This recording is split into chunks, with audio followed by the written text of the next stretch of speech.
আজ আমাদের ক্লাবে নেতাজি জয়ন্তী, নেতাজি জন্মোৎসব পালিত হলো।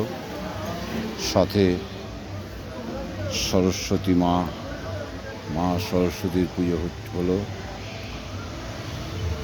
এই কনসেপ্ট দিয়ে। দেখুন বাচ্চারা করেছে কি সুন্দর।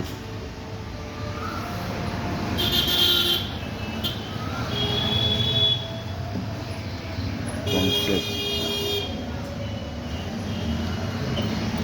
সত্যজিৎ রায়ের ফেলুদা নিয়ে করা। এদের আইডিয়া খুব সুন্দর, খুব ভালো আইডিয়া দিয়ে করেছে পুজোটা।